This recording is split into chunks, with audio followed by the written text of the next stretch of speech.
Well, over the weekend, a major development in the ongoing war in the Middle East. The U.S. military safely rescued the second airman of the F-15 fighter jet that was shot down in Iran on Friday. President Trump calling the operation an Easter miracle, while also vowing new strikes if Iran fails to reopen the Strait of Hormuz. NBC's Chris Pallone joins us now from D.C. with the details. Good morning. Danita, good morning to you. President Trump making a rare appearance in the White House briefing room this afternoon to take questions from reporters after a tense weekend which saw Iran shoot down a U.S. fighter jet, the two airmen from that jet rescued, and a new expletive-laden threat from the president to the Iranian regime with a new looming deadline. The Pentagon says the second crew member of an American F-15 shot down in Iran Friday is now safe after a daring rescue deep in Iranian territory over the weekend.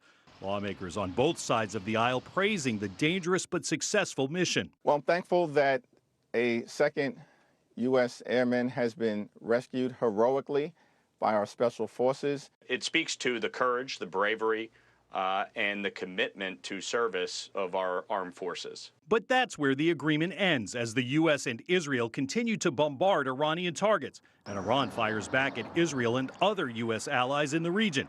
President Trump ramping up pressure on the Iranian regime in an expletive-laden Easter Sunday social media post, threatening to target the country's power plants and bridges if Iran doesn't open the Strait of Hormuz, a narrow waterway through which 20% of the world's oil passes each year. Iran saying the strait will never return to its former state and promising to respond in kind. Our armed forces would target any similar infrastructure that is owned or in any way or manner related to the United States. President Trump has given mixed messages on when the war will end and whether he plans to send American troops into Iran. It's in their interest to try to make a deal before the consequences rain down on them. Democrats accuse the president of not knowing what he was getting into. Now, Iran recognizes that, in fact, their control over the strait is even more strategically vital to them than the development of a nuclear weapon.